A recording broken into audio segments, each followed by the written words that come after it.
Hello दोस्तों, इस video में हम बैंक ऑफ बड़ौदा के प्रधानमंत्री जनधन योजना सेविंग्स अकाउंट्स को एनालाइज करेंगे कि अगर आप बैंक ऑफ बड़ौदा में अपना जनधन सेविंग्स अकाउंट ओपन करवाते हैं तो यहाँ पर बैंक ऑफ बड़ौदा आप लोगों को कौन कौन सा बेनिफिट्स ऑफर करता है। इसके अलावा इस अकाउंट्स पर आप लोगों को कौन कौन से हिडन चार्जेस देने होते हैं।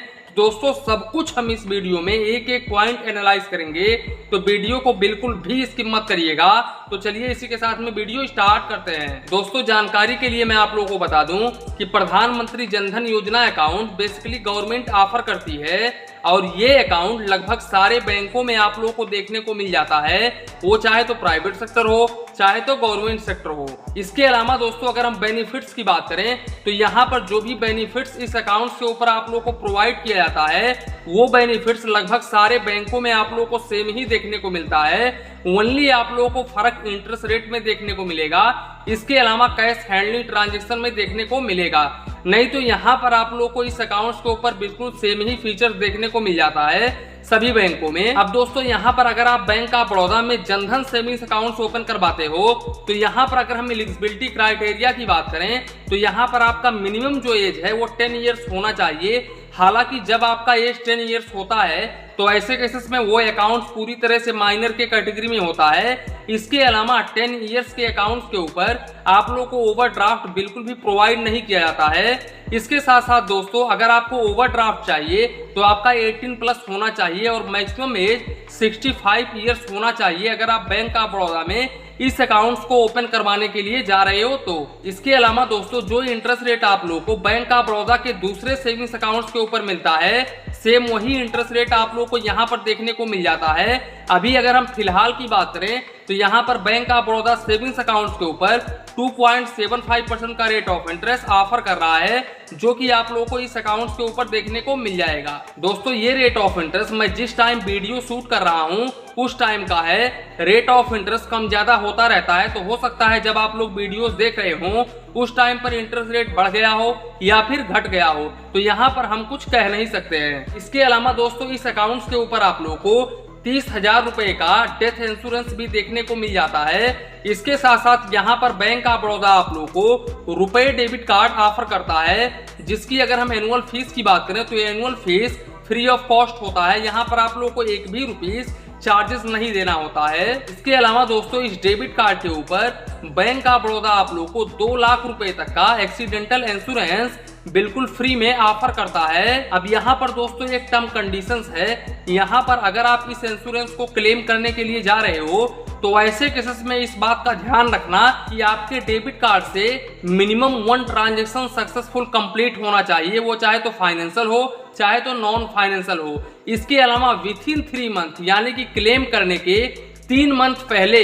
ये ट्रांजेक्शन सक्सेसफुल होना चाहिए, तभी आप इंश्योरेंस क्लेम कर पाएंगे। अच्छी बात यह है दोस्तों कि जब आपका अकाउंट ओपन हो जाता है उसके 6 महीने के बाद में इस अकाउंट्स के ऊपर आप लोग को 10,000 रुपए तक का ओवरड्राफ्ट भी बिल्कुल फ्री में प्रोवाइड करता है बैंक ऑफ बड़ौदा। इसके अलावा दोस्तों इस अकाउंट्स के ऊपर कोई भी मिनिमम बैलेंस रिक्वायरमेंट नहीं होता है, यहाँ पर आप लोगों को एक भी रुपीस रखने की जरूरत नहीं है। इसके अलावा दोस्तों जो मैंने आप लोगों को डेबिट कार्ड बताया, इस डेबिट कार्ड से आप पर डे 10,000 रुपए निकाल सकते हैं और 10,000 रुपए ही आप ऑनलाइन ट्रांजेक्शन यानी कि POS ट्रांजेक्शन कर सकते हैं। दोस्तों जानकारी के लिए मैं आप लोगों को बता दूं कि ये अकाउंट बेसिकली BC पॉइंट से ज्यादातर करके ओपन होता है। यहाँ पर अगर आप बैंक ऑफ बड़ौदा के किसी ब्रांच में जाते हो अपना एक सेविंग्स अकाउंट ओपन करवाने के लिए जनधन का, तो यहाँ पर बैंक ऑफ बड़ौदा के कर्मचारी जल्दी आप लोग का अकाउंट ओपन नहीं करते हैं दोस्तों, लापरवाही करते हैं। ये अकाउंट बेसिकली ज्यादातर करके BC पॉइंट से ही ओपन होता है और इस अकाउंट्स का पर्पस ये होता है दोस्तों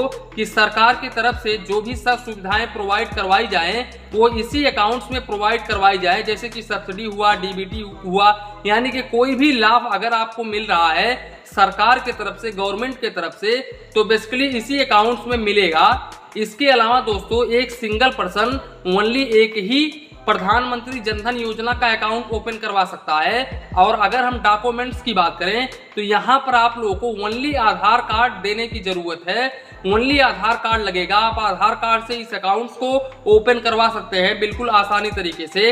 अगर आपके पास में आधार कार्ड नहीं है तो ऐसे केसेस में नरेगा जॉब कार्ड या फिर वोटर आईडी कार्ड, इस तरह का कोई भी आप डॉक्यूमेंट्स दे सकते हैं, आपका अकाउंट ओपन हो जाएगा। इसके अलावा दोस्तों अगर हम इस अकाउंट्स के लिमिट को डिस्कस करूं तो आप जितना मर्जी चाहे उतना बैलेंस आप इस अकाउंट्स में रख सकते हो, यहाँ पर कोई भी लिमिट नहीं है। और अगर हम कैश हैंडलिंग ट्रांजैक्शन की बात करें तो यहाँ पर आप ब्रांच के थ्रू 5 बार मंथली कैश डिपॉजिट कर सकते हो, और अगर आप 5 बार से ऊपर करते हो तो ऐसे केसेस में पर ट्रांजैक्शन आप लोगों को 50 रुपए प्लस जीएसटी चार्जेस देना होता है। दोस्तों अगर हम चार्जेस की बात करें तो यहाँ पर चार्जेस बिल्कुल ही शून्य है दोस्तों। ओनली यहाँ पर अगर आप कैश ट्रांजैक्शन 5 बार से ज्यादा करते हो तो ही आप लोगों को 50 रुपए देना होता है, और इसके अलावा एसएमएस अलर्ट चार्जेस भी यहाँ पर बिल्कुल फ्री है दोस्तों। ये पूरी तरह से फ्री ऑफ कॉस्ट अकाउंट होता है दोस्तों, ये आप बहुत ही आसानी तरीके से यूज कर सकते हैं।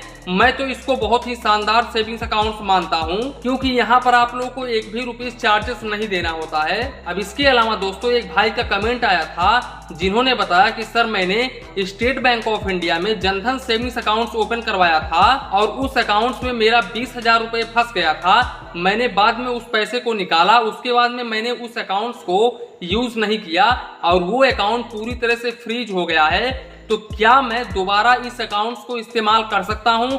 इसके अलावा क्या मैं दोबारा प्रधानमंत्री जनधन योजना का अकाउंट ओपन करवा सकता हूं या फिर नहीं करवा सकता हूं? तो दोस्तों जानकारी के लिए मैं आप लोगों को बता दूं कि अगर आपका अकाउंट फ्रीज हो गया है तो ऐसे केसेस में आप अपने होम ब्रांच में जाएं और वहां पर एक एप्लीकेशन आता है जो कि कर्मचारी आप लोगों को प्रोवाइड करा देंगे। उस एप्लीकेशन को आप फिल करिए, उसके बाद में साथ में अपना आधार कार्ड लगाइए। शायद आधार कार्ड भी देने की जरूरत नहीं पड़ती है, ओनली एप्लीकेशन सबमिट करके आप लोगों को देना होता है और वो अकाउंट पूरी तरह से एक्टिवेट हो जाता है। और अगर आपका अकाउंट फ्रीज होता है तो ऐसे केसेस में आप प्रधानमंत्री जनधन योजना का अकाउंट कोई भी ओपन नहीं करवा सकते हैं किसी भी बैंक में दोस्तों। जैसा कि मैंने आप लोगों को बताया कि सिंगल पर्सन ओनली एक ही प्रधानमंत्री जनधन योजना का अकाउंट ओपन करवा सकता है, ज्यादा ओपन नहीं करवा सकता है दोस्तों।